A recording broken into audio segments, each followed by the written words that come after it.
SSLCയുടെയും +2ന്റെയും result wait ചെയ്യുന്ന എൻ്റെ മക്കളോട് നിഹാൽ സാർ ഒരു ചെറിയ കഥ പറയട്ടെ. നിങ്ങളെപ്പോലുള്ള വിദ്യാർത്ഥിയുടെ കഥയാണ്. പണ്ട് 10ാം ക്ലാസ് തോറ്റുപോയൊരു വിദ്യാർത്ഥി തന്റെ സുഹൃത്തുക്കളും തന്റെ ഫ്രണ്ട്സും തുടർ പഠനത്തിന് വേണ്ടി സ്കൂളുകളിൽ പോയപ്പോൾ അവൻ പോയത് കെട്ടിട നിർമ്മാണ പണിക്കായിരുന്നു. ആ കഠിനാധ്വാനത്തിനിടയിൽ അവൻ തിരിച്ചറിഞ്ഞ ഒരു കാര്യമുണ്ട്: എന്റെ പരാജയം കൊണ്ട് ലോകത്തൊന്നും സംഭവിക്കാനില്ല, അവസാനിക്കുന്നത് ഞാൻ മാത്രമായിരിക്കും, ഇരുട്ടിലാകുന്നത് എന്നെ സ്നേഹിക്കുന്നവരും. ആ മൊമെന്റ് ഹി റിയലൈസ് ദാറ്റ് അവന് ആ പഠനം കണ്ടിന്യൂ ചെയ്യണം.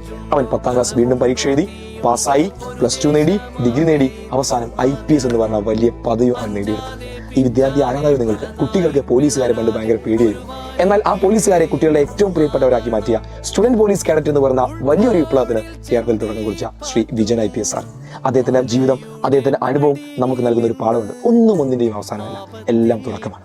സോ SSLCയുടെയും +2ന്റെയും റിസൾട്ട് വെയിറ്റ് ചെയ്യുന്ന എല്ലാ കുട്ടികളോടും എനിക്ക് ഇതേ പറയാനുള്ളൂ: ഒന്നിന്റെയും അവസാനമല്ല. It's just a beginning. All the very best for your result. Keep motivated, be positive and be confident.